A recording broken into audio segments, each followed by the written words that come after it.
Welcome back, everyone. Just a quick heads up, this is where we continue from the stream from before, uh, now with SCP-093. Before we get on to that, though, I just want to make an announcement again that we do have the poll for whether or not I go to making edited or just continue the stream content for SCP, and also that game content is being moved to another channel, so people who want SCP will no longer be annoyed by those notifications. But yeah, without further ado, SCP-093. Object Class Euclid. Special Containment Procedures. See Testing Document SCP-092-T1 for outline of testing conditions. SCP-093 must remain in a mirror at all times and under video surveillance. Admittance into the area of 093's containment must be authorized only with proper audio recording and subject retrieval procedures in place. Any attempt to use 093 without approval, or any attempt to use 093 outside of an approved test will be dealt with severely, up to and including termination. Description: SCP-093 is a primarily red disk carved from a stone composite resembling a cinnabar, with circular engravings and unknown symbols carved at a 0.5 centimeter depth around the entire object. Deeper cuts are present on 093 with a depth of 1 to 1.5 centimeters. 093 is 7.62 centimeters in diameter and fits comfortably into most palms without abrasion. 093 will change hue when held by a living individual. The colors taken by SCP-093 are still being researched to establish a link. Current belief holds that the changes depend on the regrets carried by the holder. If 093 is removed from a mirror and not held by a person, it will seek out the nearest mirror-like surface. 093 has been observed to travel in the largest possible circle while rolling, building up phenomenal speed. The mechanism of this acceleration is currently unknown. If an obstacle is between 093 and the nearest mirror-like surface, it will use this momentum to punch through the obstacle and continue on its course at this speed. It will not stop when a mirror-like surface is It will only stop when a mirror-like surface is contacted. Despite tremendous impact velocities, no damage will be dealt to 093 or the mirror. Additional notes. No records exist to clarify the nature of 093's discovery or presence in the Foundation. See SCP-093-OD. Since no records exist explaining 093's method of containment, a test procedure was initialized to establish why mirrors must be used to contain it. The result of 093-TI led to the discovery of living beings holding 093 being able to move through mirrors, and a series of tests in SCP-093-T2 to ascertain the destinations reached through this travel. SCP-093 Original Document. Object Class Euclid. Special Containment Procedures. Item SCP-093 is to be kept on a silver-lined mirror on a 0.3 by 0.23 meters, 1 foot by 9 inches pedestal at least 1.22 meters, 4 feet off the ground floor in the containment cell block blank. Object is not to be contained in areas exceeding 3.66 by 3.05 meters, 12 by 10 feet, nor placed in mahogany, pine, cherry, or aluminum pedestals above or below level 1 of containment cell block blank. Objects can be handled safely, albeit gently, without consequence. Tests and consequences thereof involving containment conditions can be viewed in section B35-1 in the attached report.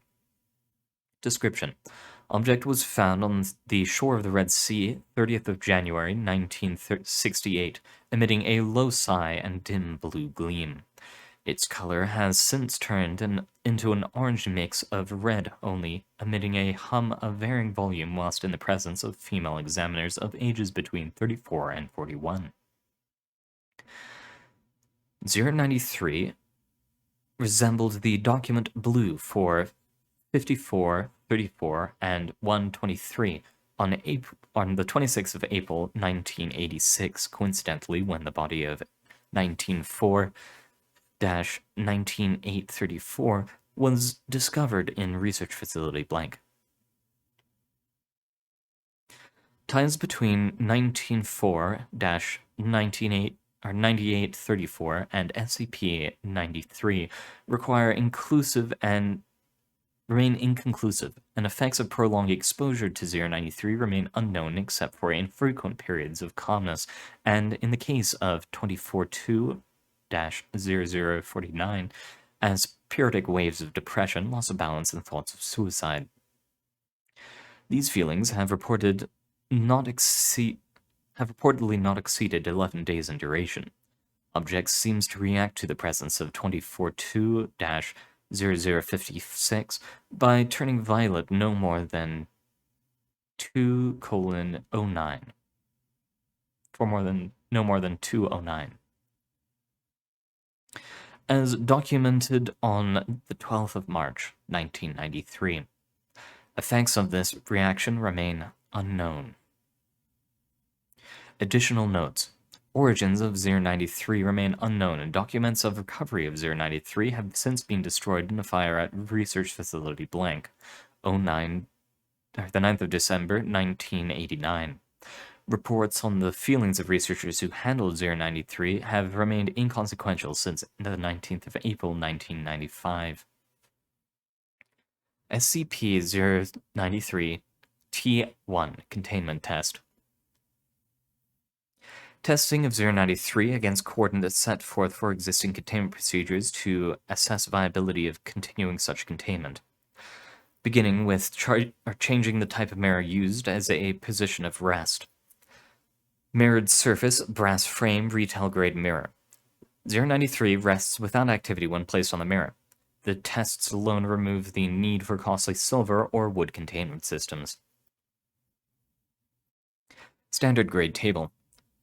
093 turns upright and begins to roll across the table's surface in one direction, making a U-turn and rolling to the other. Completing an oval shape and repeating this action until a mirror is brought into the vicinity of it, at which time SCP-093 rolls towards the mirror and lays flatways against it, sliding towards the center. It is noted that despite the grainy feel of SCP-093, it does not mark the surface of the mirror in any fashion while moving across it. 2 mirrors at either side of a standard grade table. SCP-093 gravitates towards the closer mirror regardless of orientation and makes no distinction between types of mirror, favoring a factor of distance above all else in choosing the mirror to move to. A mirror held by a person and moved around. SCP-093 follows the mirror as it moves, gaining speed until maximum velocity of blank is reached. At any velocity, the impact of 093 against a mirrored surface results in no damage to either object. A person holding 093 placing it on the mirror.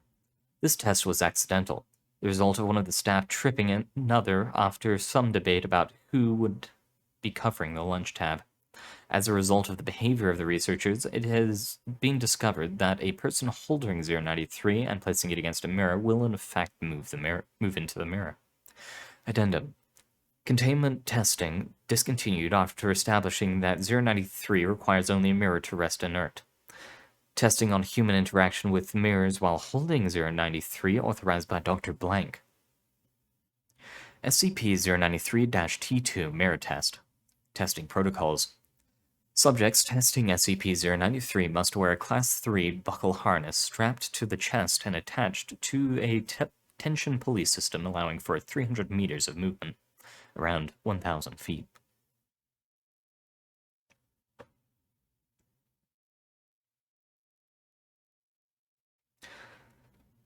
Additional spools may be added to extend movement if necessary.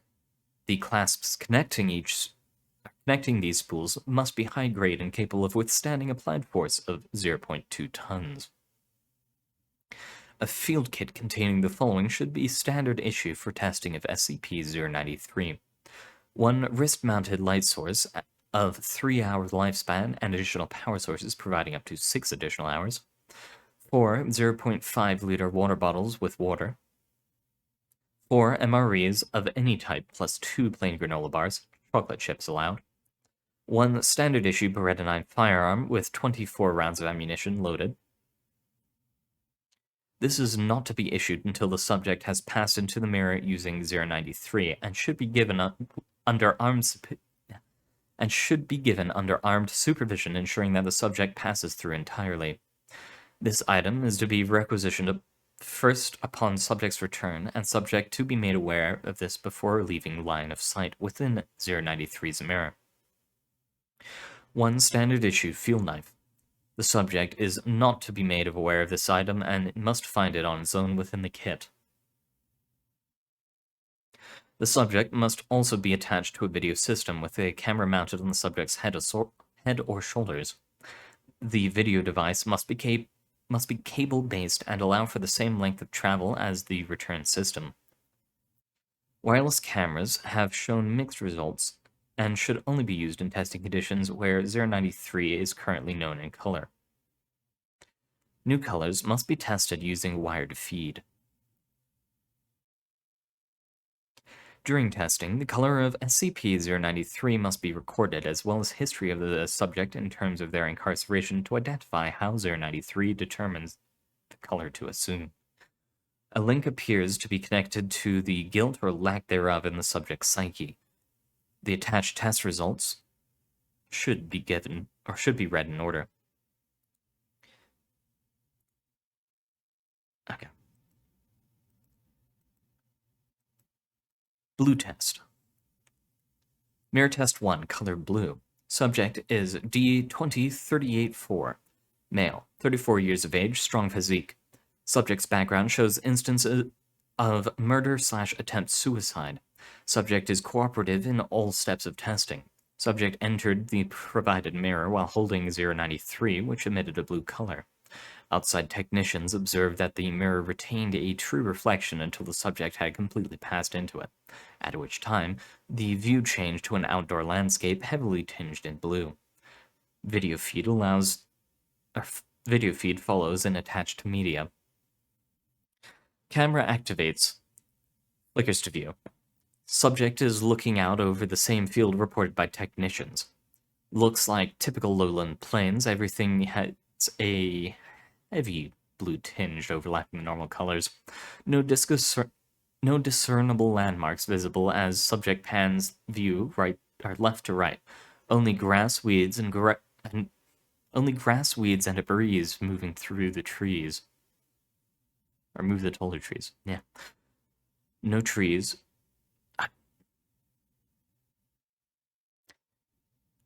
Only grass, weeds, and a breeze moving the taller grass. No trees, no living beings visible. Subject moves forward as instructed, traveling approximately 500 steps before something becomes visible. A patch of land up ahead is barren, and grass can be seen dying as the subject approaches it. Approximately 300 steps towards subject is standing before a hole in the ground. The hole has been dug using unknown tools of primitive origin. Pulley system engaged and the camera suffers light shudder. Subject is instructed to enter the hole and after mild protesting agrees to do so. There is no apparent method of descent such as rope or ladder. Subject relies entirely on their hands on the pulley system to slow the descent. Approximately 100 meters of cable is used before a bottom is reached. Light source provided in field kit activated 50 meters down when outside sources become unreliable. Sweeping gestures of the light reveal nothing more than dirt even at the bottom of the hole. Subject moves forward with assistance of light source. Asked about the blue tinge, subject expresses confusion and says that there's no such tinge from his perspective and never was. Light is visible down the passage, and 150 meters of cable has been used. Out of the camera's eye, sound is recorded of the firearm being prepared. When questioned about these actions, subject states justificated precaution and moves forward. Justified precaution and moves forward. The tunnel turns from bare dirt to concrete enclosure. Subject complains of a stench. The light source is revealed to be ceiling light fixtures, a series of which with less than a quarter broken while the others function. A series of 6 doors, 3 to a side, span before the camera view, with the 7th door visible at the end of the corridor that is blocked by what looks like generic metal shelving debris. Debris showed signs of rusting and is typically of retail store units suggesting other human presences. Subject requested to try doors in whatever order he chooses. Subject tries the first door on right. Door is locked, does not open. Second door tries to open but does not budge. Unlocked but blocked. Closing second door, third door is tried, same results as first. Going up to the other side, the third door finally... Going up to the other side, the third door does open fully and light is bright in the room. Portable light switched off at this time as subject pans camera to inspect room. Room is bare, no contents, but walls are filthy. Subject states material on walls isn't dirt, but he can't identify it. It seems to resemble melted plastic, but is brown in color rather than black. Door is closed. Second door on left with no handles, does not move when pushed. The hole where the handle was is plugged by unknown material. All doors are shaped in such a way that nothing can visibly escape from the sides, and space for movement is too thin to look through even at ground level. First door on the left is locked, but part of the key is present in lock from stem to the ridges. The back has been broken off. With effort, subject manipulates key to open door and immediately begins coughing, complaining of the stench. Walls of room are clean as the floor. Ceiling is coated in strange brown material as the third room. In this room, there is a makeshift cot made from aged blankets with a pillow. A wooden crate containing open boxes of what appear to have been foodstuffs. Language appears on video as squiggles, however subject states they simply read cereal. A second crate in the room contains what appears to be empty water bottles that have been dried out. Or that have dried out. A book lays next to the cot, closed, no title or identifying marks. On the wall is what appears to be clipped articles, but language cannot be read. Subject asked to remove clippings for retrieval. All articles but one crumble at the touch due to age. The intact article is put in a field sample container and seems the most recent compared to the others. Asked to investigate the book, subject moves towards it. Audio in the tape goes strange, and a high-pitched screeching noise like grinding metal dominates all communication for 3.5 seconds. Subject has not touched the book still, and when the noise stops, subject asks Control to repeat request. Control made no requests during that time as headsets were removed. Subject advised to leave room and notes that the door has begun closing slowly of its own and if left alone will close. Subject advised to leave door alone and investigate door on right. Careful review of the following 10 seconds of the tape shows that the camera pans. A figure is visible at the end of the tunnel where the 7th door is. The door is only open enough for his face to be seen through the crack just before the door silently closes. No details can be seen. Subject investigates the second door. Allow me to mute this a second. Subject investigates the second door on the right, with no mention of having seen anything out of the ordinary. This door, when pushed against, moves, and after repeated bashing, moves enough to view inside at an angle. A corkboard is visible with more articles attached to it, and the top of a cereal can be seen on the floor. The top of a box of cereal can be seen on the floor. and what appears to be a hand laying palm up. Subject closes door and pans camera past the door 7 times, past door 7, which remains closed. Seeing nowhere else to explore, subject requested to return. Subject poses no protest and complains of ever-increasing stench. As subject returns back down the tunnel, his camera feed does not change or show anomaly, but control reports a sudden surge in cable movement, pulling an additional 100 meters of cable through before going slack again, then tightening. Video feed shows subjects ascending tunnel slowly, while control attempts to verify integrity of the pulley system. Subject requested to stop ascending, but states he is not climbing. The rope is pulling him up. Panic sets in on both sides, and subject informed to ready firearm. Upon reaching top of hole, nothing is visible on camera, and the subject reports nothing has changed in the landscape. Then begins a return trip following the path of the cable. Traveling for approximately 900 steps, subject asks how much cable has been used. Control admits they are unsure due to complications, but the subject traveled in a straight line to reach the hole, so it should be a straight line back. Subject becomes concerned when he states that more cable is visible now, moving in a 90-degree angle away from the point on the ground. Subject pans camera in a full circle. On film, behind subject, a crowd of 37 countable figures stands silently. Features are unidentifiable, and they are lacking the blue tinge that dominates the landscape. Panic breaks in control again, but subject notes only oddity as being the cable having an angled path. Subject tugs at his end of the cable. It is taut and does not move. Control begins to reel in the pulley system, and slack rapidly winds. Watching the angled cable movement can be seen as grass is disturbed further down the angled portion from the reeling in, then the line vibrates as it meets resistance and emits a twang from recoil.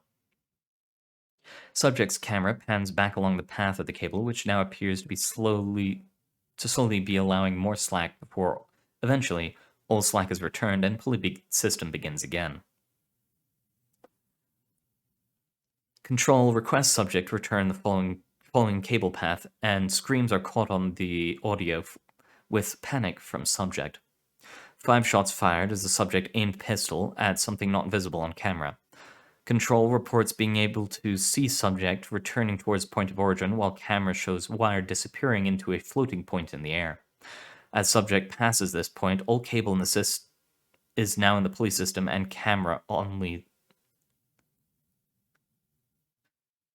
As all cable is now in the pulley system, and camera films only the floor. Control reports that the mirror took approximately 5 seconds to return a reflection, and SCP-093 remained blue in color until 1 hour after being recovered from subject. A vile-smelling fluid is present on subject's clothes around his hands when firearm was recovered. This fluid dried quickly and was deemed insignificant of study due to lack of quality sample. Control personnel monitoring the mirror state have seen a massive human being crawling on the ground, easily 50 times the size of a normal person with no facial features and a very short arm reach, pulling itself towards the mirror before it returned to a reflection. Due to proximity, fine details could not be made out, but at least one observer noted the being appeared to have been shot from the marks in the otherwise smooth, featureless face. Field test recovered from subject containing a new paper article reads, "Data expunged," and was filed as item data expunged. The next test is classified as the green test.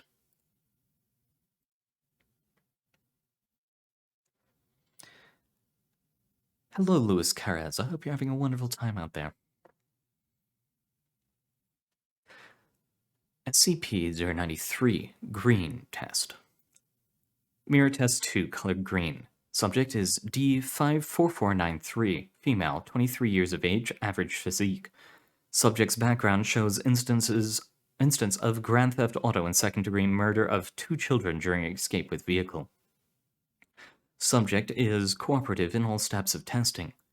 Subject entered the provided mirror while holding SCP-093, which emitted a green color.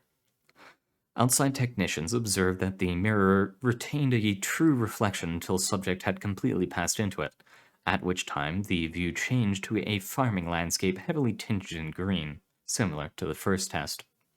Video feed follows in attached media. Camera activates, flickers to view. Subject is looking out over the same farmland reported by technicians. All greens through video feed are deeper and green-tinged overlays the normal colors of objects similar to the blue tinge in Test 1. No landmarks from Test 1 are discernible as subject pans camera over area. Present is a field long abandoned, in the middle of which stands the remains of a scarecrow of unknown design. Fragments left are rotted and torn. Nothing grows in the tilled farmland. A farmhouse is visible to the right of the field. Large 2 stories, a basement shelter entrance is visible at one end. Subject prepares her sidearm immediately and is asked by control to relax before proceeding, her heavy breathing dominating the audio feed. Subject takes a few minutes and announces that she's fine, then proceeds as directed to walk the perimeter of the farmhouse. Children's bicycles, 2, a boy and a girl's, lay against the house near the shelter doors. One of the doors to the shelter lay in the grass, torn from the entrance as evidenced by splintered wood. On the stairs lay clothes arranged in a descending order, shoes to shirt going down them, belonging to a boy. Subject begins screaming at Control, asking if this is some sort of sick joke. Control assures her they have never seen this environment either, and to please calm down. Subject takes several minutes to regain herself before continuing. It is unknown if SCP-093 is linking the subject's recent past with her landscape. After several minutes, subject agrees to continue. Communication to the subject is muted, and conversation of Control making commentary about the subject's jittery attitude make up audio for 1.5 minutes. Communication restored as subject reaches bottom of the stairs. The cellar of the farmhouse is unremarkable and typical. Several wooden shelves line the far wall, containing unidentified canned substances. Broken light fixtures sway gently from the support beams. Cameras panned across the basement slowly.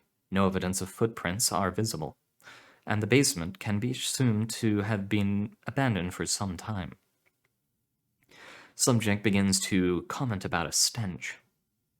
As subject pans the area, a metal hatch is visible in the ground, similar to a bulkhead on a submarine with a turn handle. Subject remarks that the smell is at its worst around the hatch, and the dirt around the hatch is noted as being clumped and clay-like.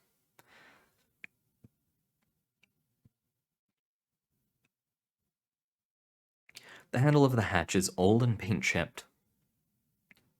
Subject coerced into turning the handle, which, when fully opened, opens the hatch. When fully turned, opens the hatch. Subject begins coughing at the release of old, stale air.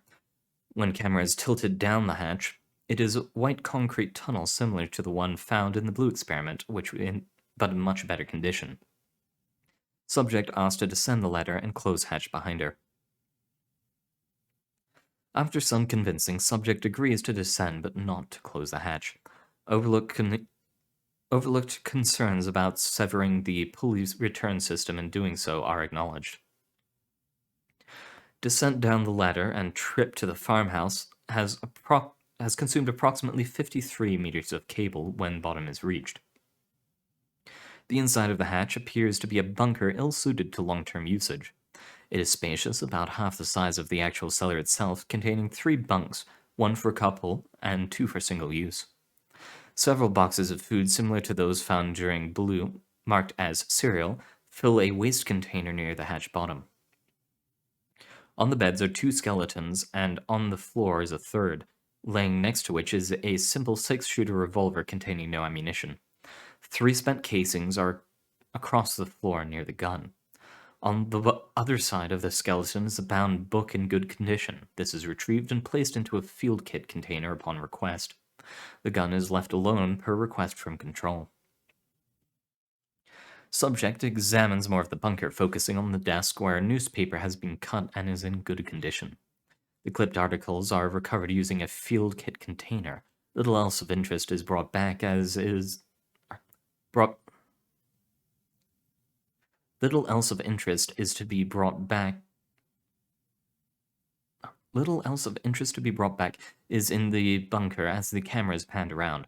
Trash bags containing clothing, a few children's toys resembling popular 1950s era products are lined up against the wall. Subject is requested to leave the bunker and then sharply asked to wait by Control technicians, who directs the camera view to an area near the exiting doorway to the hatch. Closer inspection as Subject moves in finds that the small area has been fitted with what appears to be an Ethernet jack, the cover of which has been forced slightly away from the wall by a strange amber-like substance. Subject refuses to touch or collect a sample, commentating that it stinks so bad that if they want it, they can come and get it themselves. Control declines and Subject leaves bunker. As Subject grips ladder to leave, the camera pans up for a moment, and at the top of the tunnel, a humanoid figure is seen leaning down. Control asks Subject to confirm figure. Subject states nothing is there and begins to climb. Figure draws out of camera view after first rung is touched by the Subject, who ascends without incident. At the top of the tunnel, no other life is seen. Nothing has been disturbed. Subject insists nothing was there and closes the hatch, then immediately vomits. Subject coughs and uses a supplied water bottle to gargle, then freezes and asks if Control is hearing that. Control reports no audio. Subject approached cellar hatch cautiously with firearm drawn and lifts her head just enough so camera can view outside the area. In the distance, approximately 700 meters from the farm, 2 massive humanoid beings are crawling across the landscape. The entities do not notice the Subject, who remains quiet, but whose drawing sidearm is visibly trembling. Subject requested to remain still and silent as beings move. They are featureless, facing at an angle, moving across a field of vision, so the faces are only visible for a few moments. During this time, it is clear they have no facial features. The arms they use to drag themselves are short at times and long at others, stretching out to varying lengths each time they move. There is no rear area to the beings. All bodily design appears to end at the torso. The 2 creatures take approximately 10 minutes to disappear into the distance, before the Subject begins to panic and begs to return. Request declined. Subject instructed to enter the home from the cellar and not to leave the home under any circumstance. The first floor is entered through a hatch in the ceiling or floor that opens with rusty creaks. That cause Subject to pause for 37 seconds before continuing upward and entering the kitchen. A heavy layer of dust coats all items in the kitchen. The refrigerator is left open. All food is spoiled. Adjacent, the kitchen is a living area that Subject enters slowly. There is a recliner, a couch, and a television, all of 1950s style design. In the recliner is a laptop whose case also resembles 1950s decor and is coated in dust. Opening the laptop reveals the last moments of his operating system, Faithful OS, leaving a standby mode and immediately shutting off. Laptop has no external power source and will not power back on. When asked to recover the laptop, it brings the cushion of the recliner with it, the two stuck together. Subject advised to leave the laptop where it is. The inside door, leaving the home, is nailed shut with thick wood planks. No attempt made to interact with these. Camera view pans to a staircase leading upstairs. Subject descends the stairs without being asked, and the stairs remain silent to control surprise. When subject reaches the top of the stairs, a hallway with two doors is viewed, one on each side, and at the end of the hall, a dumb waiter is inlaid in the hall. Subject opens door on left on her own, which opens to a master bedroom. The bed is neatly made, but the wardrobe next to it is thrown open and clothes are everywhere on the floor. Subject finds laid out on the bed several pieces of jewelry and informed to leave them. Subject begins to protest, then comments that they stink and leaves them alone, promptly leaving the room. Subject asks to open second door. The second door opens and gives a view of a shared children's bedroom, obviously boy and girl given the type of toys and clothes scattered on the floor. There is also a window which subject approaches and wipes with a curtain to clear dust. Subject requested to move camera to window and does so. The farmland is visible and approximately 40 kilometers from it, at best guess, a city. As the camera starts to draw back, it pans down and films area around the house. Approximately 300 figures similar to those from the footage captured during the blue test are visible around the home, all staring up.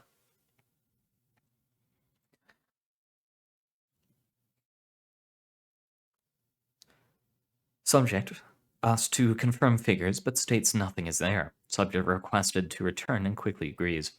Egress from the house is uneventful. Pulley system shows no erratic behavior. As subject returns to point of pulley wire's origin, a loud groaning noise causes the picture to reverberate.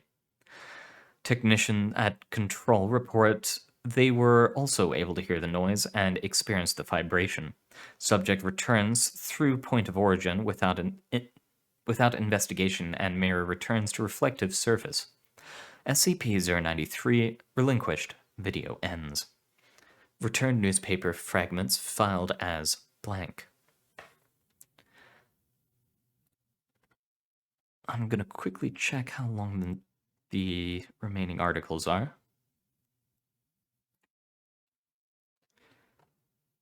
And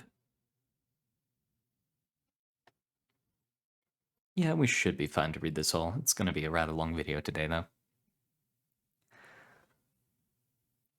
SCP-093 Violet Test.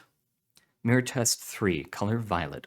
Subject is D84930, male, 21 years of age, average physique. Subject's background shows instance of second-degree murder of a police officer during a drug bust. Normally, this crime, while severe, would not qualify a person for a sentence that would end up with us, but the murder of the officer was especially brutal, and excessive violence was used. This subject was uncooperative and had been reminded that his cooperation would only benefit him. Subject entered the provided mirror while holding SCP-093, which emitted a violet color. Outside technicians observed that the mirror retained a true reflection until the subject had completely pressed into it, at which time the view changed to a cityscape, urban, lightly tinged in purple, similar to the first test. Video feed follows in attached media. Camera flickers to life and pans around the area. Subject is in what appears to be a modern downtown district similar to New York City. The streets are mostly bare except for a few cars of unknown make or model. These cars look highly advanced and streamlined. Subject attempts to look into the car windows without being instructed to, but backs away, remarking there's a rank-ass stank coming from the areas around most of them. Subject is persuaded to move closer to one car and does so with coughing, wiping off a window which is covered in dirt. The inside of the car appears to be completely filled with a strange brown matter. There is nothing at all visible other than the brown matter. Two other cars produce the same results, however, a fourth vehicle appears more recent than the others, and the sides are immaculate. The doors to the vehicle are also unlocked, and subject quickly gets inside and shuts the doors. Subject is chastised for this behavior by Control, who reminds him that his lifeline is nothing more than a cable which is sturdy enough that closing the door does not injure it, but they cannot recover a person in motion. Subject argues over this issue and pans the camera over the dashboard, pointing out that he can't drive anyway, even if he tried. The dashboard is void of any recognizable controls, no ignition, no steering. It has several small blank screens that are theorized to be a GPS system. Subject remains in the car while Control discusses how to proceed since the cityscape is far larger than the previous test destinations.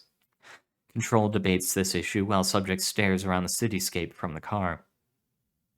During one pan, a face is clearly seen staring up into the car, eyes watching the subject. However, this was not noticed until the post-test footage review. Subject made no comment regarding this entity at any point. Control shortly after informs Subject to remain where he is, and an escort team is dispatched through the mirror to help him.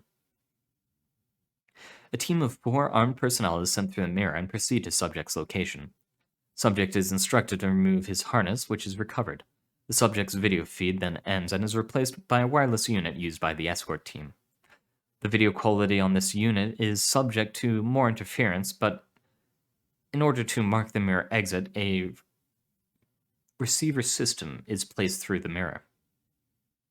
Subject leaves the car and now travels with the escort team.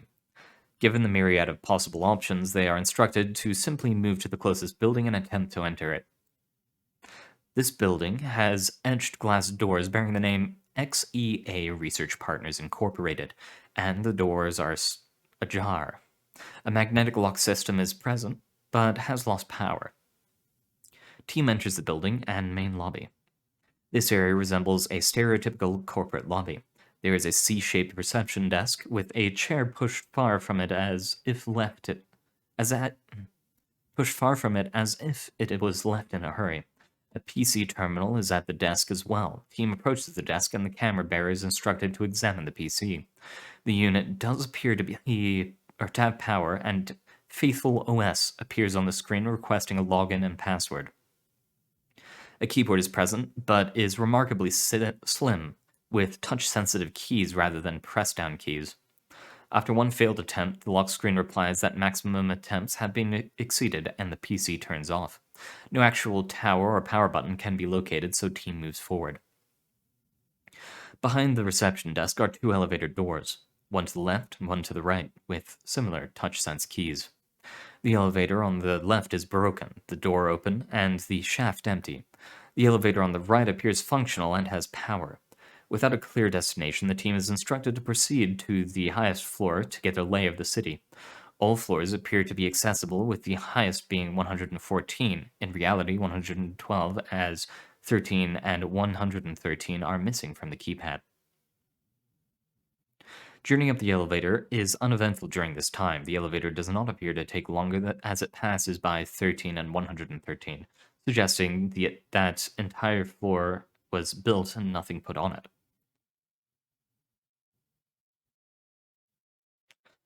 At 114, the doors open and team enters a large lounge-type area. There are many couches with dust on them. A widescreen, apparently LCD TV of approximately 60+ inches in size dominates the wall in front of them with no power. A series of windows are open, allowing in sunlight at the far end, to which the team proceeds and angles the camera outside. The view of the city is astonishing. This building is one of the tallest visible, but certainly not alone in its stature. The city below is gray and silent, no evidence of life at this altitude. Some buildings in the city have a strange brown growth that appears to have been splashed against them as if a gelatinous mass was flung and then sleeped down before hardening. Other buildings have floors where the glass has been shattered and the same brown substance is seeping out the edges. One member of the team calls the camera bearer to the windows on the other side. From the other side of the building, the city edges can be seen. Attention is pointed towards an expressway that encircles the city, upon which another of the large half-body humanoids, dragging itself with elastic arms, is witnessed in previous tests. It travels the highway, then moves out of sight. The team returns to the elevator and notes that a button has already been activated for floor 74. No one has approached the elevator, so the team agrees to travel to this floor. On the 74th floor, the doors open and reveal a waiting area that appears to be a doctor's office.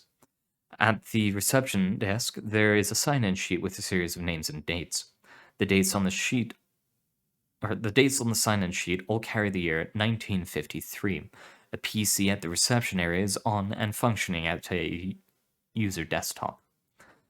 The background for the PC is a large set of praying hands with the words "Faithful OS" on them, under them. Sorry.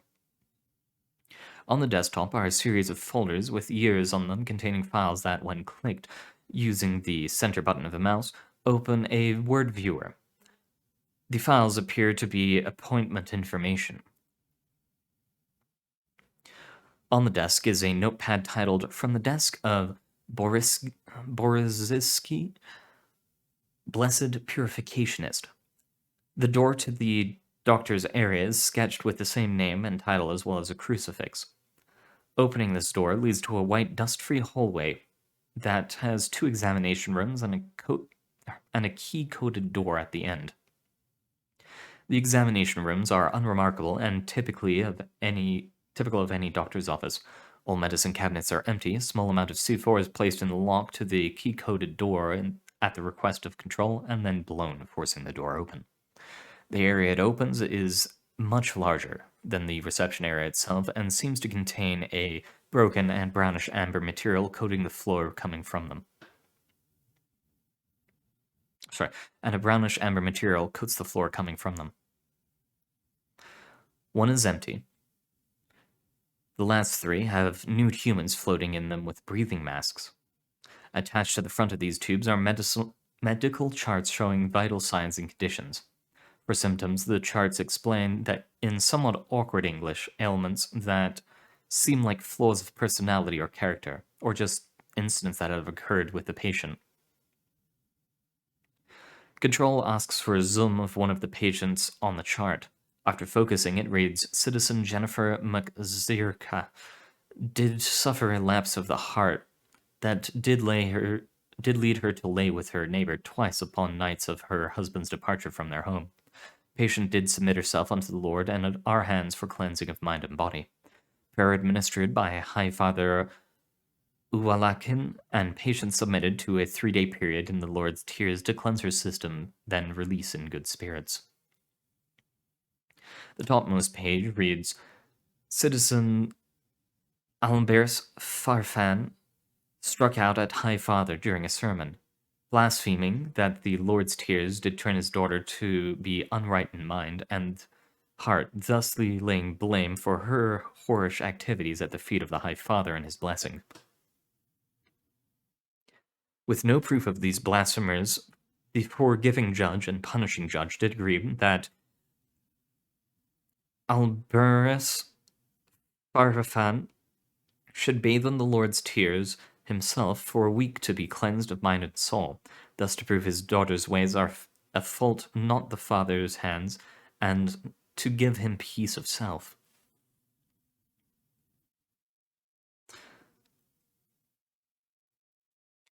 Subject, who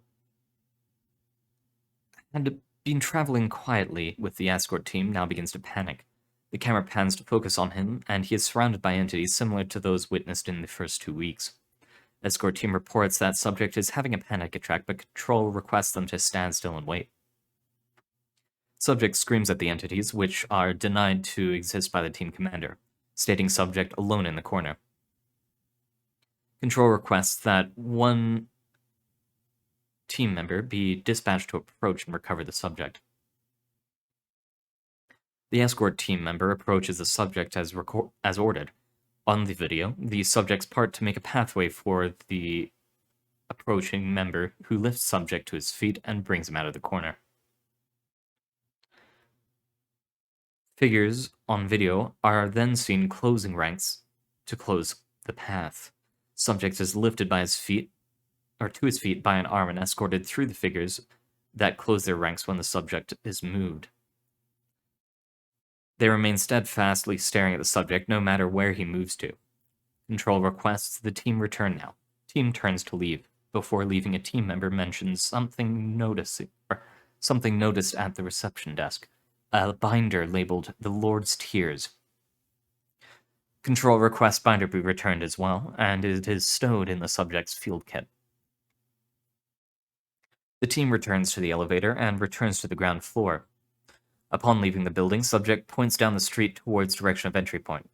Camera pans to a section of raised expressway across from one of the large torsos crawling slowly.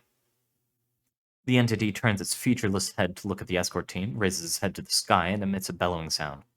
Team leader issues the order to move, heading for the spot marked by the wireless video receiver.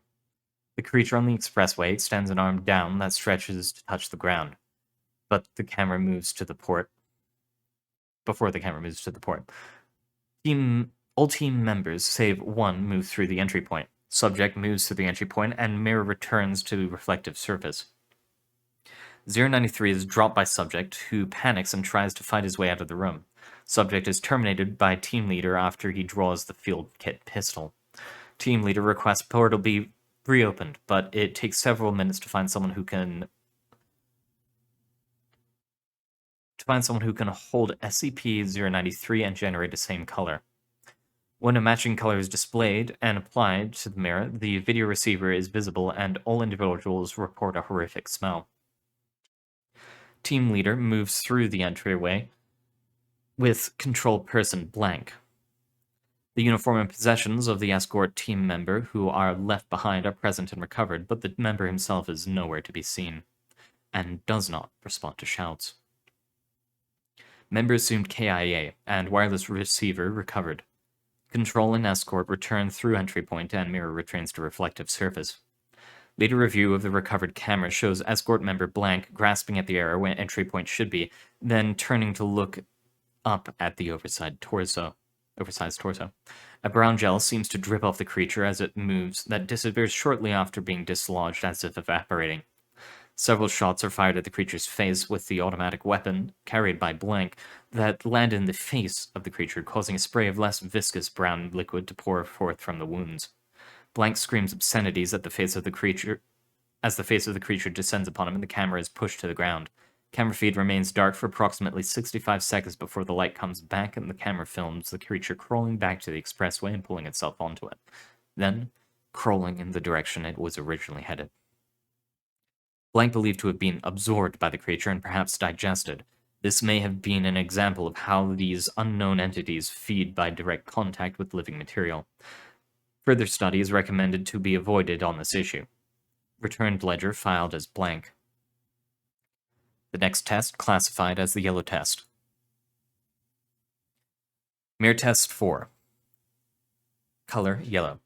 D-class subjects no longer authorized for testing. Testing focuses have been shifted to data collection after analyzing the articles brought back from the previous 3 tests to better understand the fate of the world accessed by SCP-093 and determine if safeguards or practices are required for our own world. Analysis of the brown fluid on the clothing of the escort team member blank has been filed with other recovered articles. Dr. Blank has volunteered for this test as one of the possible candidates. He was able to cause SCP-093 to undergo a new color change, and no evidence of Dr. Blank's background of any illegal or criminal behavior, nor any physiological or psychological problems. When presented to the mirror, the view changed to that of a cubicle office environment.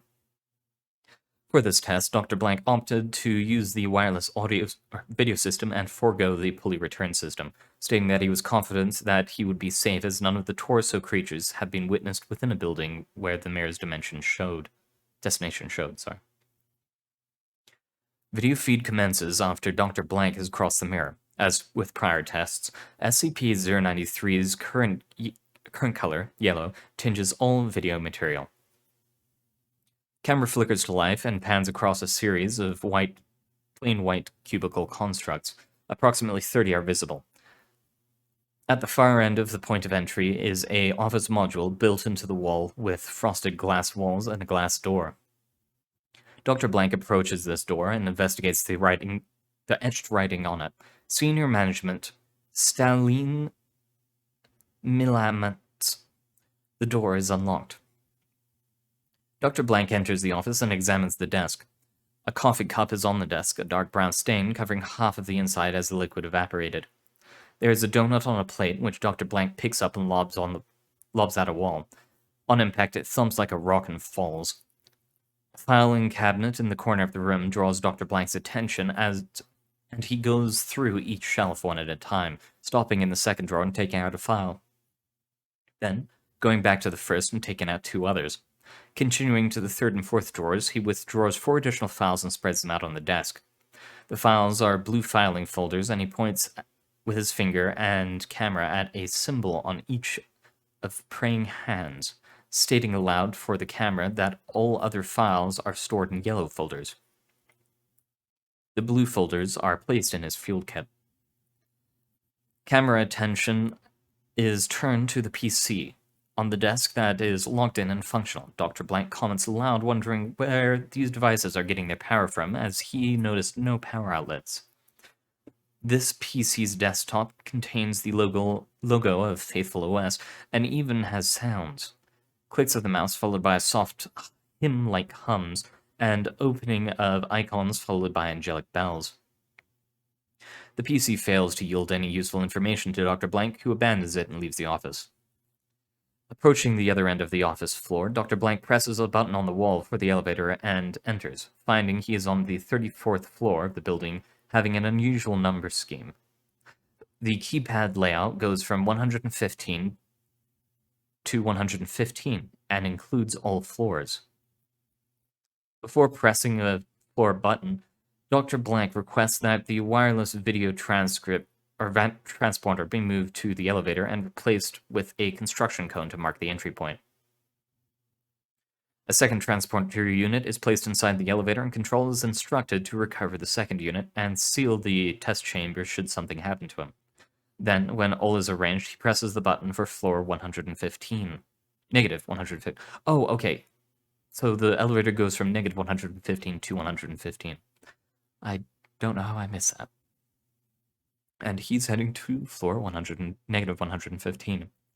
The descent down the elevator is long, consuming 15 minutes. During this time, the camera experiences one malfunction where the image jerks and turns to snow, restoring to show 14 other figures in the elevator with Dr. Blank as video pans around. All of whom move as he moves to allow him space. They remain for 35 seconds, then the camera flickers to snow and returns. Dr. Blank is now alone in the elevator, dancing as is assumed by the ducks and sways of the video feed. Dr. Blank pauses to comment on a rising stench coming from below. At this point, the elevator has reached the negative 108th floor. Dr. Blank presses negative 110 to interrupt the descent down, and exits when the floor is reached. The elevator doors open to an enclosed observation deck with several PCs and chairs.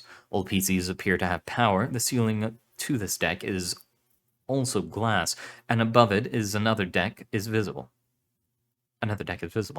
Dr. Blank approaches the monitoring stations and checks one of the PC screens. On the screen is the Faithful OS logo and a video feed toggling between 4 different views. The first view is a room of tubes similar to those found in the test violet, which number in the thousands. The second view is a close-up view of the tubes in a camera as a camera glides in front of each to monitor the contents. All tubes the camera passes by are broken. The third view is facing the opposite direction as the camera glides vertically, checking each observation station. A total of 10 can be counted, and Dr. Blank is visible as the camera passes by his own station. Looking up, a hovering camera unit with no visible means of propulsion glides up past him. The fourth view shows the ground floor below the observation deck, where a single astonishingly large torso being is crawling in circles, bumping into walls and changing directions. From the camera feed, the creature's estimated size is 6 stories. Returning attention to the contents of the PC, Dr. Blank moves the video log aside to see a simple text editor that was hidden behind it. A printout of this text was recovered and filed in FieldKit. The printout directed Dr. Blank to a safe on floor 54 and provided a combination. Dr. Blank leaves the observation deck and proceeds to 54 without event. Arriving in a cubicle office floor, he proceeds to the desk mentioned in the document and finds a safe hidden behind or beneath the desk undisturbed. The combination provided opens the safe and reveals a notebook, filed in the field kit, and a peculiar revolver that has been returned as blank blank, in addition to the 24 rounds of ammo found with it. Dr. Blank proceeds back to the elevator without event and returns to 34. Given the sheer number of floors available to explore and the vital information obtained from the observation deck, the test is considered over and equipment is retrieved. Before returning to the entry point, Dr. Blank investigates a terminal nearby that has power and finds it shows the exact same screen as the one on negative 110 shows. It is theorized that the author of this note installed a network virus to propagate it through the building so any PC on the network would be found and the information discovered. Dr. Blank returns through the entry point, and the mirror returns to a reflective surface. All materials filed with other SCP-093 recovered materials. Analysis of blank blank and the ammunition for it postponed for reason that it would require destruction of the rounds, and they may be beneficial until testing of SCP-093 is resolved. Video ends. Next is the final test, classified as red. SCP-093, Mirror Test 5, color red. SCP-093 distributed among staff until a new color can be generated by contact with it. Service Technician Blank was able to cause SCP-093 to take on a fierce red hue and glow, much brighter than the object's normal color. Blank agreed to assist with the test of 093. Per Dr. Blank's request, blank given to Technician Blank for use in this test. I believe that would be the gun in all likelihood.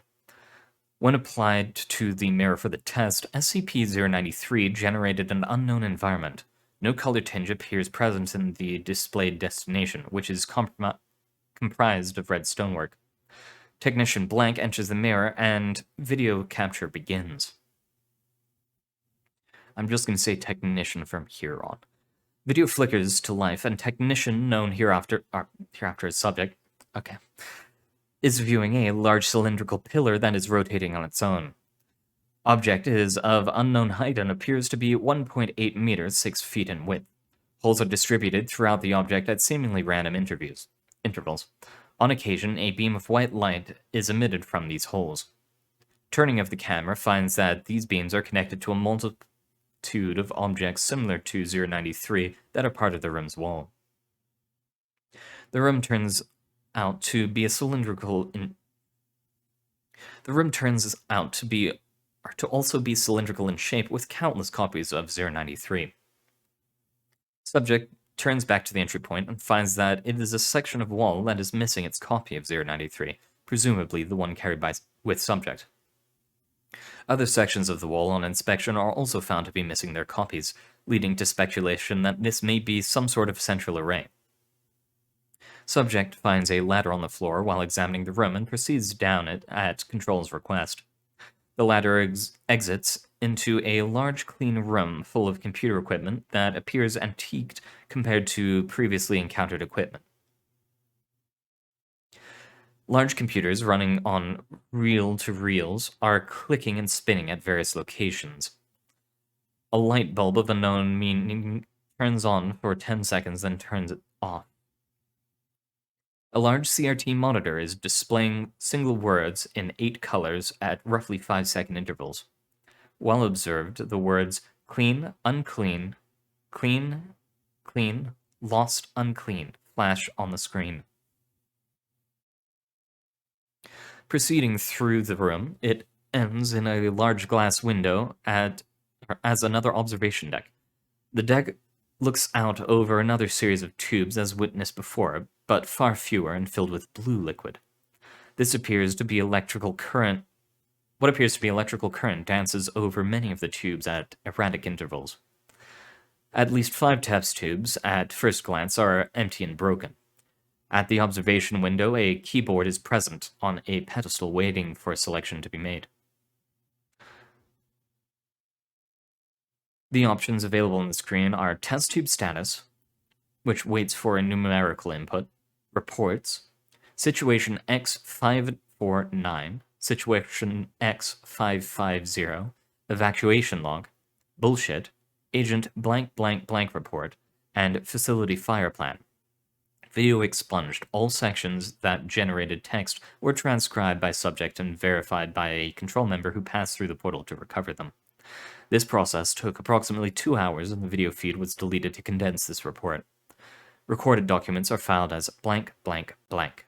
Video interrupted. Control lost contact with subject approximately 30 minutes after departure of control tech. Subject was asked to remain in area and observe machinery and the containment room to make observations for debriefing. The SCP-093 mirror portal returned to a reflective surface prematurely, and all video contact with subject was lost. Control was unable to re-establish due to 093 being across the mirror. A time lapse of 1 minute and 48 seconds was recorded before a mirror portal re-established itself and subject returned through the portal. Subject appeared to be in good health and condition despite the time loss, but spoke little.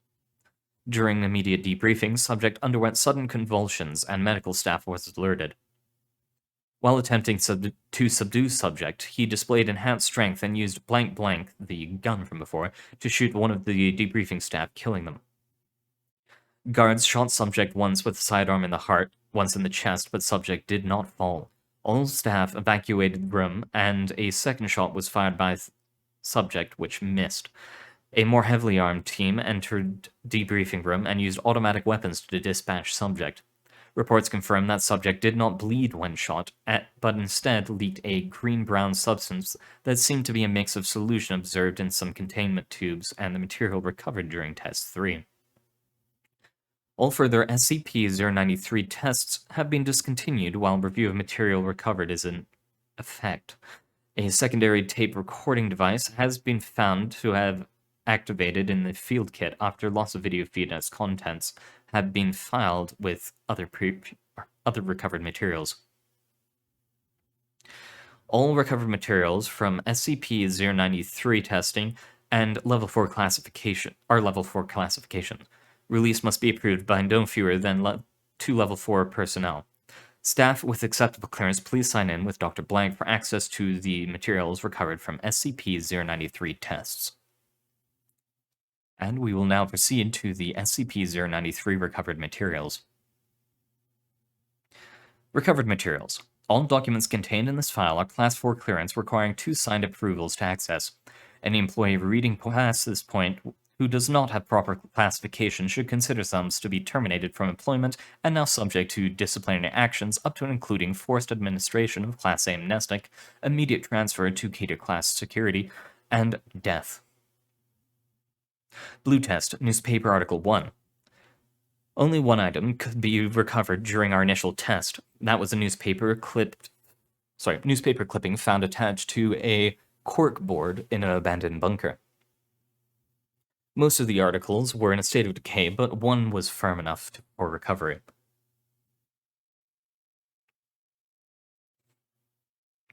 Our Holy Father announces progress. Unclean must be cleansed.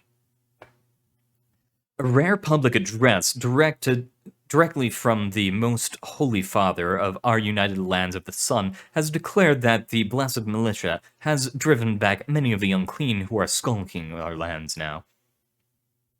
New Rome, our capital, has been purged of the unclean, and citizens are encouraged to come back to their homes. Citizens who live in the surrounding countryside should not return to their farms, as the unclean still roam the fields and plains outside our glorious city and continue to grow in size. The Blessed Militia have developed new weapons which are proven capable of punishing the unclean and driving them back from the into the unfertile lands. Construction has become the system to permanently close the unfertile lands off from our blessed lands in each unaffected area once all the unclean have been driven away. The Most Holy requests that all citizens of our united lands bow in prayer and offer tithe to recognize the sacrifices of our blessed militia in these troubled times. Reports have been coming in that falsely accuse the blessed militia of having committed sin against the citizens whose home they were inhabiting in as they traveled bravely through the contaminated lands. The Most Holy would like to remind people that blasphemy against any who wear his mark and is the most grave sin, and unfounded accusations will be punished accordingly. We should work to support he and his men however possible, just as they laid down their lives for us, the sinful rebels who... End. Green Test, newspaper articles 2, 3, 4, and diary. Our second test recovered many materials that helped establish a sequence of events for this alternate world. The diary recovered provided a glimpse into the last days of the owners of the home from which it was recovered, and may represent activity in other areas around the world as well. Newspaper Article 2. Farms surrounding the city of Silver Feathers have reported being unable to contact neighbors across voice or video feeds in the last week. Until an approval is granted by the Regional High Father, an investigation cannot commence, but he assures the people that these events have not escaped his attention. Residents are advised to notify their local Blessed Voice daily, so any further disappearances can be addressed immediately. Residents are also advised to begin stocking their shelters to be ready for any situation. End. Newspaper Article 3. The following disappearances of the Blessed Voices from several outlying regions around the city of Silver Feathers, the region Highfather has declared as concern for safety and livelihood. Under this declaration, all farmland residents must be evacuated immediately to their shelters. Scattered reports of an unclean have come in, but have yet to be identified. End. Newspaper Article 4. The city of Glorious Song has stopped responding to any and all communications. The worst can only be assumed, and our hearts go out to any who are in the region who are unable to hear our words. The city of Silver Feathers Blessed Militia has reported several incursions by unclean into the city and have exterminated 4 of the abominations before they could become danger to any residents. The Regional High Father reminds the citizens to avoid confrontation with the unclean. Conventional firearms do nothing to the unclean. Only the most holy of implements will penetrate their sin. So do not put yourself in any danger. Any citizens who suspect their neighbors indulging in heavy sin should immediately contact the Blessed Militia through designated checkpoints.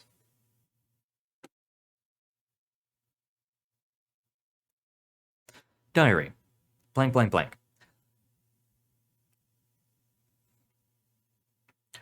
I have the distinct feeling we're gonna die, so I'm gonna write all down now for whoever comes along and finds our bones.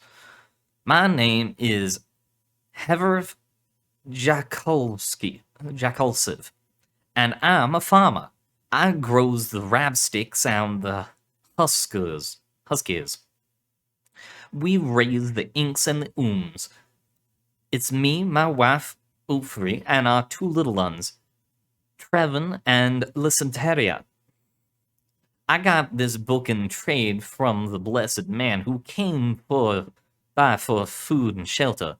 He told us to start getting our shelter ready and not to let no other blessed who coming by even know we're here.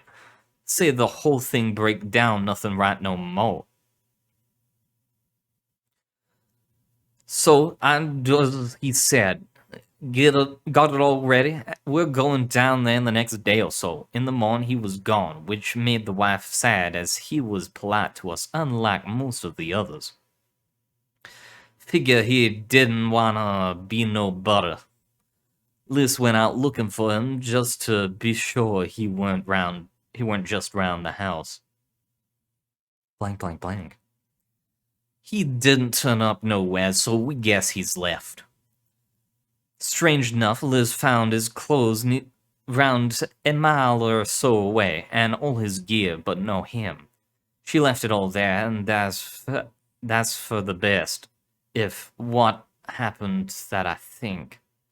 I'm clearly no educated man, don't claim to be, but I can put two and two together and tell you that things are bad out here. From everyone, and especially for us, 'cause it's coming way too close. Sometimes you can smell it. That's when we hide. Smells like a leg of meat that's been rotten for way too long. Just won't go back into the dirt. Even the soil is rejecting him, I guess, refusing to let him be buried and die. Blank, blank, blank. It came. Too fast, we weren't ready. The smell came in the night. Maybe we would have been fine, but the little ones were so afraid, so we went to the shelter. Trev was slow. He saw it, kept staring at it as it shambled by. It ignored us until he screamed when I was getting lost in the mist and down in the shelter. It went to get him, but it was too fast. I saw him standing up there, screaming. Then its head came down on him, pressed over him, and he tried to run for the stairs. Tried to get us, but then in a blink he was gone, and it pulled away. His clothes fell into the cellar like he vanished out of them. I got into the shelter, slammed the hatch, and locked it. I think it knows we're here now. It'll try to get in, take us too. No telling how long we got. Plenty of food, though. I was wrong. The food was rotten. Something got into it. Or I just didn't notice. We're eating what we can. There's food, but not enough. And that thing ain't leaving. It's trying to find ways in. Smell the smell coming from the lifeway plug in the hole. Something seeped through it and we got away. It got all hard like a rock and don't smell no more. Maybe the power in the plug finally let it die. I went up to peek. Cellar's fine. Trev's clothes still on the stairs. Peeked outside when not gonna make it. There are 10, 20, 30, couldn't count. So many, all going in a circle round the house, looking at it with those faceless faces. And the stink, oh, what the stink. Went back into the shelter and locked the door. I think I don't want to see my family rot away. Think faster is better, the miss she agrees. We won't tell Liz. She'll be the first, then my wife, my love. Then me. I'm sorry, but I'm not sorry. Gave the best life to my family possible. It was them holy ones that brought this. I'm gonna pen this in memory to my great pap. He was old and knew stories older than himself. Says those unclean they preach about, those unfertile zones they stay out of. All cause of the most holy bring the world together. Then things are the ultimate sin. Everything about us was evil, impure. It's them. They don't know nothing but doing what they do. Don't even know why they do it, they just do it. Take us into them, then we're gone. I asked Pop what they were, and he lit a stick, took a puff, and he said, No, nobody knows. Nobody who will admit it.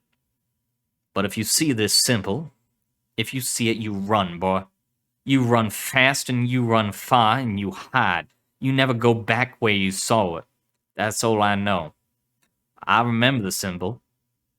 Was on the rock he kept on his shirt, or on his neck under his shirt. Next day, Pop was gone. Nowhere to be found. Dad weren't sad. Said he knew it'd happen one day. Pop went home. See you soon, Dad. Pop. Data expunged. Symbol matched symbol found on SCP-093's surface as one of the deeper engravings. Also matches symbol noticed on video feed final test on SCP-093's duplicates. Violet test, Officer Ledger. The third test, with SCP-093, resulted in the unfortunate loss of a security member, but also allowed us to recover a ledger with insight into the medical procedures carried out on the alternate Earth, now termed E-93. Patient: Jennifer McZerka. Recovery Tube 001-1. Mixture: 35% tears, 30% nutrient, 10% HFT, 25% blessing. Summary: Jennifer McZerka is 20 cycles of age, and during her 18th cycle was the victim of a HOV ride incident that resulted in brain damage and misalignment of her moral processes. She is prone to violent outbursts and can only be calmed down by impure simulation. Because of this, she actively seeks out strangers to mingle with, and her parents have requested of the Holy Father that he set her to the tears to mend her mind and body. Patient accepted. During preparation for the tears, subject went into a rage, and the attending hand went to recover a sedative. Jennifer tore her clothes off and screamed impure words at me, so I locked the door and instructed the hand to wait outside. I half shamefully admit I laid with Jennifer a total of 7 times before putting her to the tears. It has been very long for me, and her parents have abandoned her to our care. So, care for her I will. Before setting her to the tears, I authorized a blessed probe of her body functions and found she is settled now with Young, and tests confirm it shall be mine. I have mixed her bath to accommodate this, and she will soak in the tears until her body is ready to give life. Patient: none. Recovery Tube 01-2. Mixture: none. Summary: none. Patient: Albarius Farafan. Recovery Tube 001-3. Mixture: 80% tears, 20% nutrient. Summary: Albarius Farafan is a farmer from outside the city of Silver Feathers who claims to have lost family to the unclean. He confronted the Holy Fathers of the city and demanded compensation and retribution for his loss. The Holy Fathers denied the existence of unclean beyond the unfertile lands and refused compensation or retribution. Albarius struck a High Father and was arrested and sentenced to a cleansing of the soul. His mixtures is primarily tears to seep into the soul and cleanse his heart and ease his pain. The lawkeepers state his family is indeed missing, so his sentence beyond the tears has been dropped in sympathy for their loss. I used the last of HFT on Jennifer, or I would have used less tears in this bath. 80% is higher than I'm comfortable with, but the HFT is becoming hard to obtain. I may have to go through the dark. Patient: unknown. Recovery Tube 002-1. Mixture: 75% nutrient, 25% blessing. Summary: a member of the Blessed Militia who was wounded in combat. Request is from the High Father. Details withheld. Patient: blank. Recovery Tube 002-2. Mixture: 75% nutrient, 25% blessing. Summary: a member of the Blessed Militia who is wounded in combat. Request is from the High Father. Details withheld. Patient: blank. Recovery Tube 002-3. Mixture: 25% blessing, 75% nutrient. Summary: a member of the Blessed Militia who was wounded in combat. Request is from the High Father. Details withheld. Yellow test. Printout. Safe. Diary. Blank blank. The fourth test into E-093 provided us with documentation assumed to be written by a technician in either a medical or government facility. Blank blank found in the safe is being considered for SCP classification, primarily due to the composition of the ammunition found within and the advanced firing mechanism attached to what should be a very firm base, a very base firearm. PC printout. I do not trust the Overwatchers. I felt something was wrong long ago. Under my desk on floor 54 is a safe with a weapon in it. It is one of those used by the Blessed Militia. My brother sent it to me. He says they are not what they claim. They have done things to our fellows even more vile than what the unclean would do. He tells me to be ready for a fight. I cannot. It is not me. I do not know violence. I am too frail. You. Use it. Save yourself. Safe diary. My name is Herval Tolowis. I am a hard systems watcher here. My job is to monitor the sinful who bathe in the Lord's tears, and then make sure that they have reached the prescribed dilution time. I have been doing my job for 23 years, and now things are falling apart. I can no longer abide by the most holy, I must speak the truth.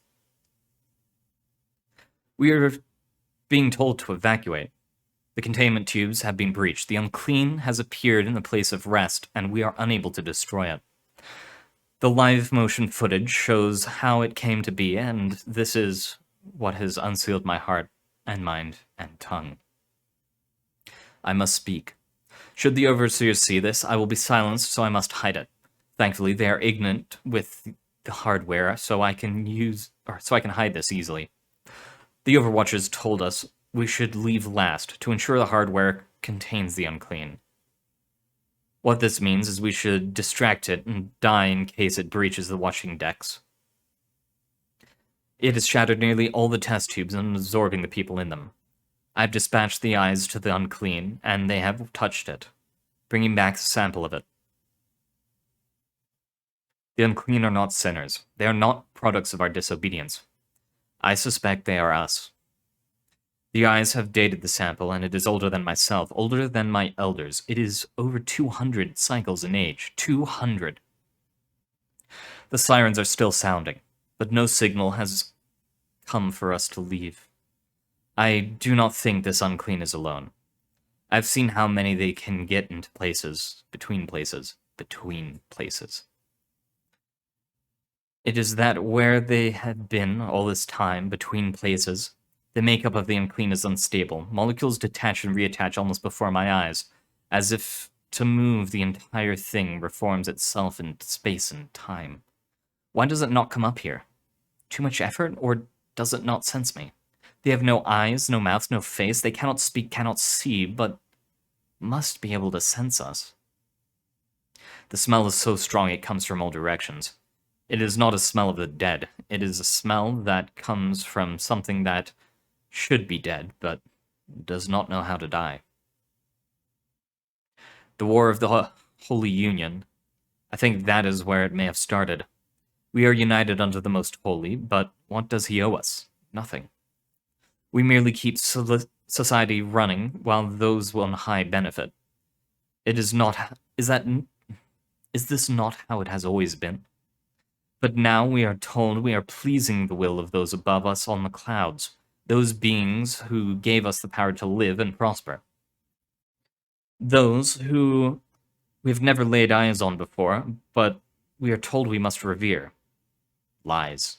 All of it must be. I'm using the eyes to create a fluid to oppose the makeup of the unclean sample. Perhaps they will cancel each other out. I will leave soon and store the rounds here. I cannot use the weapon. I'm too weak a man for this. I will protect my family and my mind and not with my rage. With my mind and not with my rage. We will be safe in the fields. I know where to go. I will go above now, to my family. I will leave the hardware running.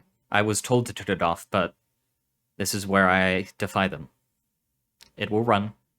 This will watch. The eyes will see for however much time they have. Someone will read this and someone will know. Take the gun, take the fluid. Do not listen to the most holy we did, and we were damned.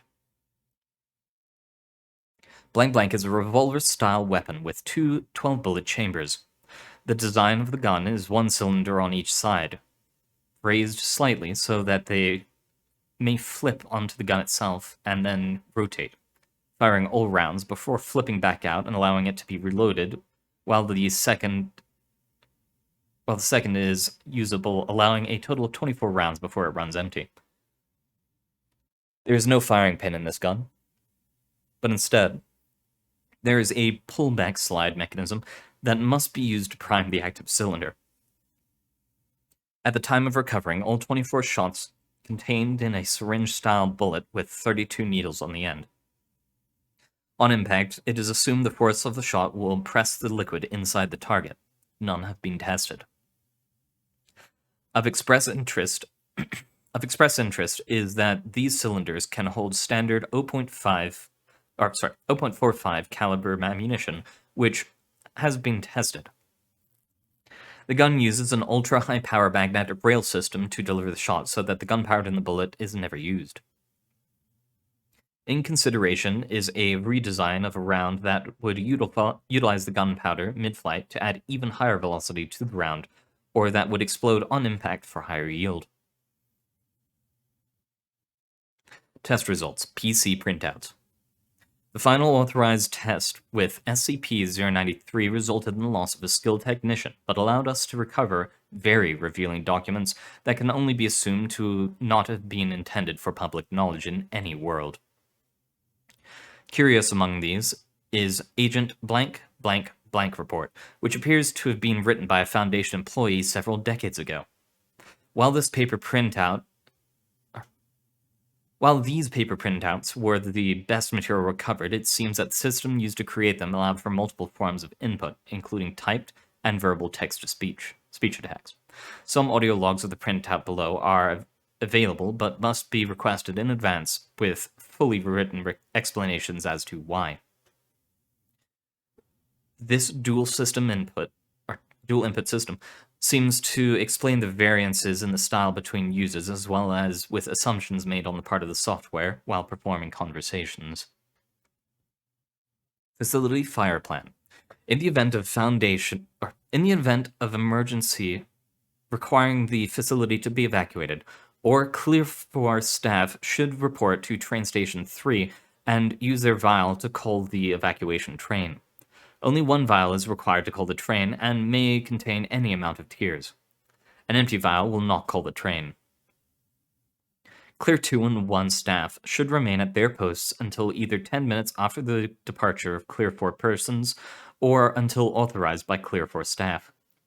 Clear 3 staff should utilize the protective garments at their station and weapon lockers before proceeding to designated crisis area as dictated by Clear 4 staff.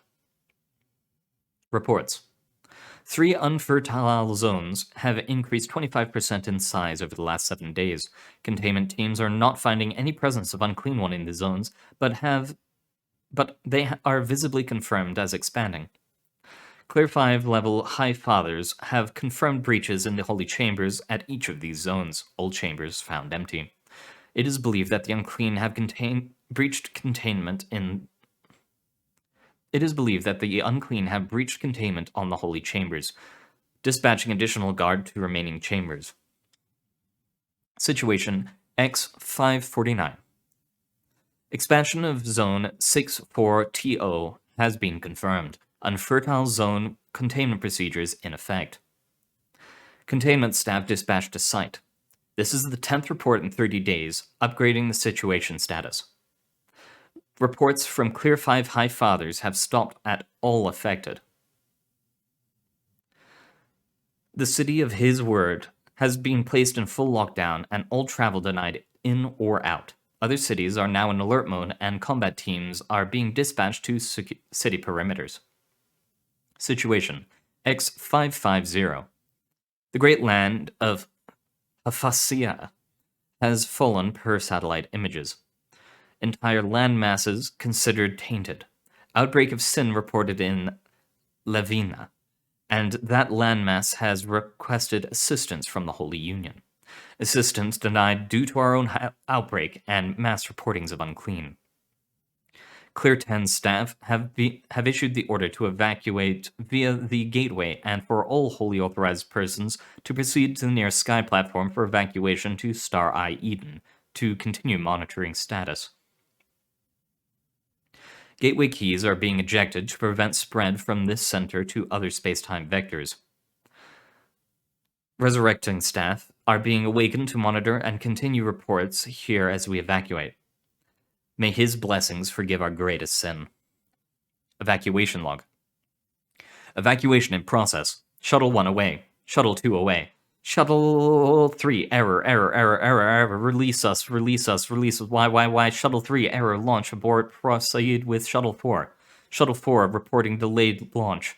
Overload, triage protocols engaged. Shuttle 4 reported passengers limit obtained, preparing to why release us, why release us, What did we do? Why system detecting electrostatic activity? Compensating. Comp. 110111111111. Our why? We were hurt. What did we do? Why were we hurt? What did we do? We do system shut down. System restored. Purge of contaminated data in progress. Why us? Why us? Why us? Why us? Why? Listen. Record 5432104392. Password, forgive us. 5554443322222222222221111111111. Why? System purge. End. Bullshit. What the fuck? Is this place lol? Okay, so like, there are people typing stuff here, so I'm gonna type too, lol. So like, I found this rock in a pond by the house, and it was all kind of glowy and stuff when I picked it up. So I'm like, ooh, wow, pretty. And when I picked it up, the pond, you couldn't see the bottom. It was this weird room with a glowy rock thing. So lol, I don't know. Like, so like, I guess I fell into it. Oops. And now I'm down here and not there, and I'm really kind of scared because this place is like a movie set. So it's cool, lol. There's some guy I can hear talking. He keeps asking me to come downstairs, but I don't see no door. He keeps screaming for help too, because I told him to let me laugh and he won't shut up. I guess I can try going back into that room, but it's so creepy in there. I'm sort of scared to laugh. Oh, so hey, I found a door and it's like in the floor instead of the wall. So like, I'm gonna tell that guy to shut it, so I can go back home. BBL. End. Agent blank blank blank report. My name is blank blank, and I am an agent at the Foundation. In the year of my world, it is 1972. I assume it is the same in this world, but from what I have seen due to SCP-093, life in this world ended in approximately 1954. I have used SCP-093 to visit a number of locales starting and ending here in this center. I have seen the landscape where no grass will grow. I have run from the unclean as they pursue everything they sense. I have no understanding of how they hunt, but I have learned what they are. Approximately 350 years ago, or so, this world experienced a technological boom. Ours did not. The source of this seems to be the arrival of He, a godlike being of unknown origin. He declared the world unclean and full of sin, and the only way of purging itself of this sin was to purge sinners. A war. Whoever was left alive was clean. Amazing advances in science were bestowed to all cultures in a period of 10 years to prepare them for this war, and during that time, he disappeared. The war happened anyway. The instigator, the Holy Union of Land, apparently the landmass that, for us, would become the United States. Records are sketchy, and books that detail anything about this time period are forbidden in the world. I located a cache of records. I located a cache of recorded history by following a series of corrupted computer communications. It seems the primary weapon used in this war for his love was, in fact, people. Exposed to something called his holy tears. A loaded compound I have seen in use even today in abandoned medical facilities. His holy tears purge the sin from the unclean and make them love him. At least that's what the label states. The records I recovered are very unclear about how this war was waged, except to state, his holy chosen walked the lands of the sinful and took their sin unto themselves. Those who cried for his salvation received it and are now our children. Those who denied his love were purified in his radiance. But something apparently happened no one knew how to deal with. The unclean. Large creatures that are half a man and devour whatever they touch that lives and breathes. I actually found a scientific report written by someone who stumbled here with an SCP-093 copy.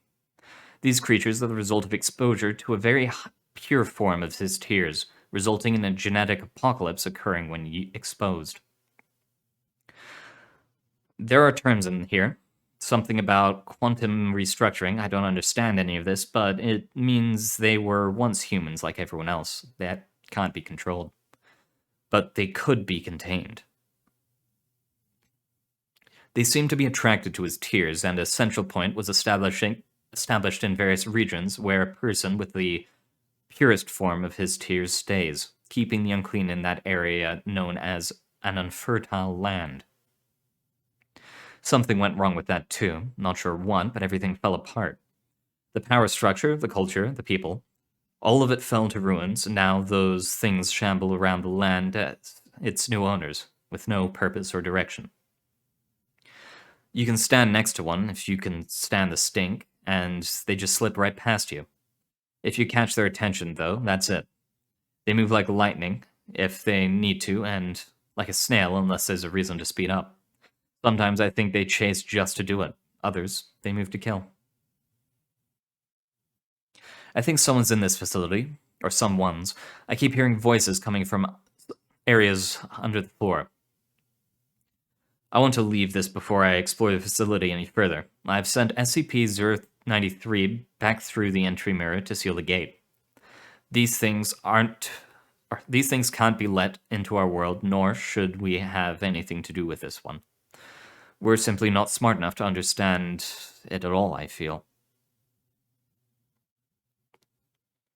I don't think the unclean can die. They're immortal, but they don't want to be. They just want to die. They're in my head, I think. I didn't notice it till now, but the equipment in this room is starting to react to me. Words on the screen begging for help. I remember touching the tears, smelling it, tasting it. Just a touch. Not eating it, just touching it, tasting for acidity. We have pretty stupid investigation procedure, I think. The High Fathers are alive. They have technology we only imagine in our comics given by him. Some of the records on this machine indicate space travel, but they didn't go far, just far enough to watch the world fall apart and wait to come back and take it. But if they're up there, who's in this building with me? I've seen the faces of the people, the unclean. They show up in the pictures cast by the machine in the room with me, watching me. I think they're everywhere in this world, only seen by machines now. They don't look sad or happy, just curious. They want to know why. Why them? Why did it happen? I don't know. I just don't know. They showed me things when I touched them, and it's not quite like the records say. The unclean remember it all. Every person they touch becomes a part of them, safe inside them, but dead to us. Every mind, every feeling, every terror is eternal to them.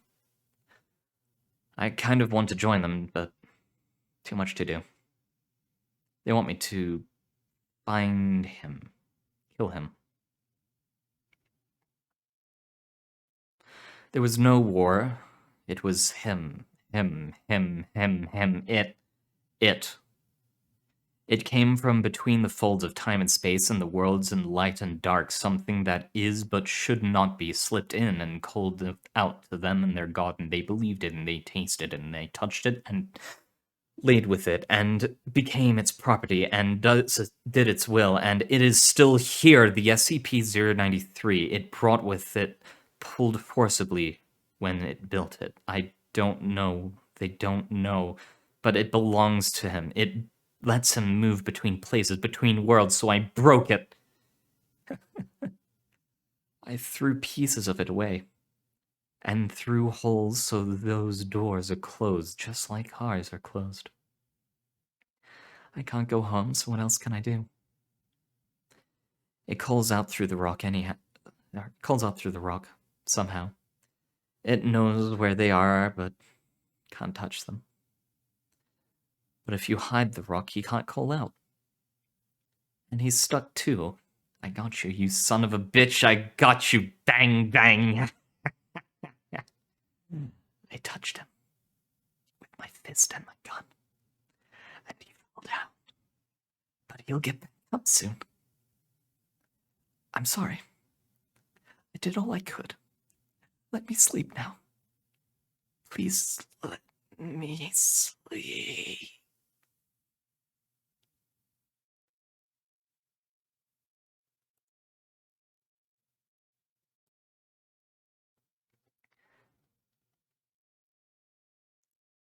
And that is the end of SCP-093. Thank you very much for coming, everyone. It's been a joy reading for you all, and especially that last story. It's quite a ways in, 2 hours and 30 minutes, and my throat is sore as hell, but it was definitely fun reading it all. But, again, thank you all for coming. Those of you who are on Twitch, if you want to follow, would be much appreciated.